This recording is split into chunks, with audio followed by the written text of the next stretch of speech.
So now, without any further ado, I'd be very happy to introduce Daniel Monahan, who's Divisional President of Sub-Sahara Africa, MasterCard. So Daniel, would you like to take the stand?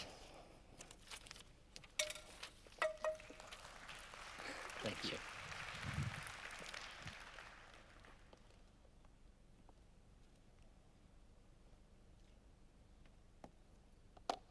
Thanks, Mark.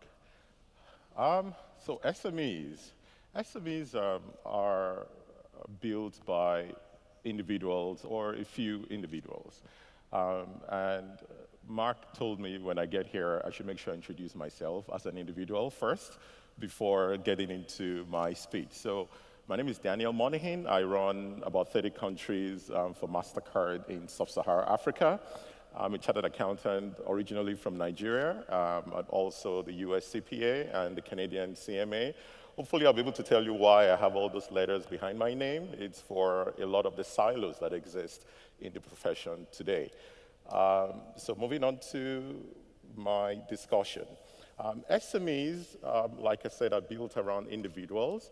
And as individuals go global, as they are highly connected, as they reach across the borders, as they erase borders, actually, so are businesses crossing the borders, getting connected, and traveling without passports. So I'm going to go into what I believe are 4 things that are creating tipping points for SMPs specifically, but there are also factors that affect SMEs generally, because SMPs are in many ways SMEs. They serve each other, but there are a lot of interventions between them. But what I also notice is that these factors drive a tipping point. And by the time we assemble in 4 years' time, something has got to give, because these factors are changing very rapidly. They're changing with huge magnitude, and their pace is very quick. So the SMPs will have to respond to these factors. So I'll state the factors, but also leave you with some questions, and also some of the questions my colleagues will also respond to. So the first factor is the changing needs of the SMEs. The second is the changing demography of SMEs. The third is the changing competition for the SMPs. And the fourth is the changing workforce that the SMP has found itself. They all work together in tandem, I believe, to create this tipping point. So the changing needs of the SMEs. So as the individuals begin to trade across the border, begin to reach across the border, we begin to see that internationalization of business is no longer, number one, the preserve of large organizations. It's no longer flowing from the developed economies into less developed economies. It's no longer a case of meeting capacity utilization. And the size of the organization, like I mentioned, it's changing. Right now, we're finding that smaller companies are doing exactly that. We're finding that developing economies are trading amongst themselves increasingly, and the barriers for international trade is disappearing faster than ever. This has raised some certain questions in my mind. It's changed the focus of the need that SMEs have of SMPs. It's changed the need from compliance only to a lot of advisory services. And the SMP committee of IFAC actually in a study confirms this, that there's a spike in advisory services. And therefore the question that I want to ask in this regard for this number one question, for this number one area of changing needs of SMEs is, how does an SMP build a nimble yet robust and effective advisory services to cater for the SMEs? Secondly, how much longer will a local SME trust the SMP who has no international experience? For how long do you think you're going to have that business relationship? And then thirdly, how may SMPs ensure that they are top of mind when the business grows across the border. Because they may not grow across the border now, but when they do, how will they think of you first to be able to do that? So that's the changing needs of SMEs. The second is the changing demography of business owners. Business owners are getting younger.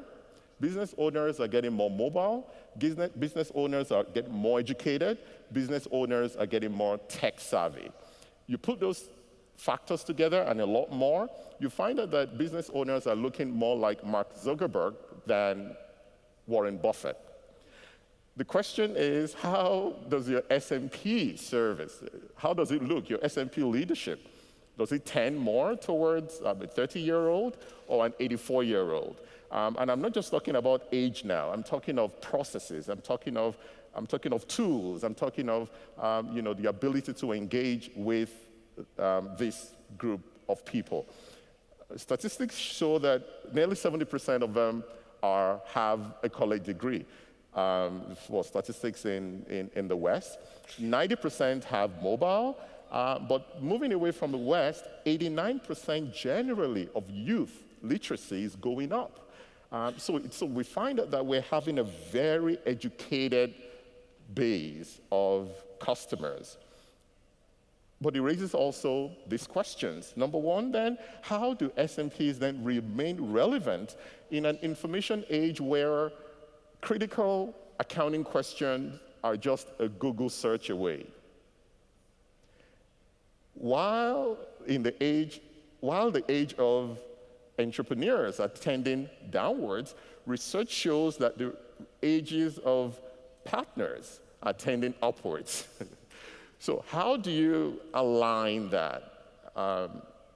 As SMPs, for example, I think that you're in a very unique position to actually create winnable and nimble environment in your leadership to be able to accommodate for that. Very critical.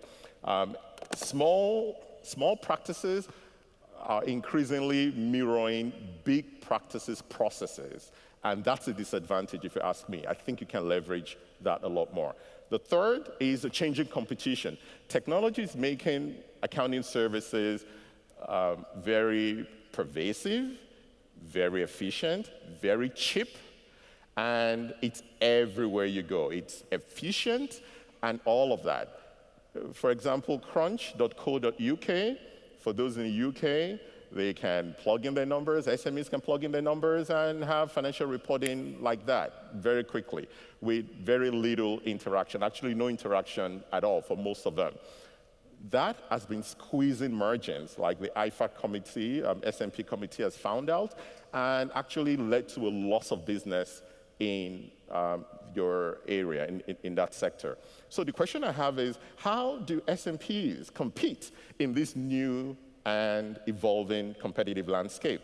Should SMPs just embrace that, you know what, this has happened, we can't fight this, let's focus on what cannot be replicated technology-wise and all that, the value-adding services. And then lastly, how can SMPs drive the current technology and use it to deliver value for the customer? I mean, giving an example, a topical example, in the discussion chat that was set up for this, the discussion board, I believe I arrived on a Monday, and someone actually posted on there, please, I'm about to leave my location. I need to know what the weather is, what the temperature is in Milan before I travel. Please, somebody respond to me ASAP. And in my mind, I'm thinking, you have about 1 million ways to access and find out what the temperature is, not just in Milan, but in surrounding cities for the next 24 days. You can do that. You have the tools. So it's not the availability of the tools, it's being able to leverage them to deliver value for your customers. Lastly is the changing workforce, SMP workforce.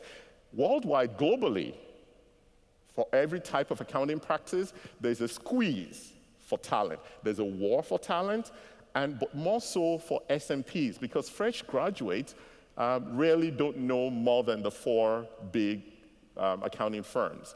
They don't know them. They don't know anyone beyond that. So it puts SMPs in a very tight position. So the question is, how do SMPs attract and retain top talent in an increasing competitive landscape?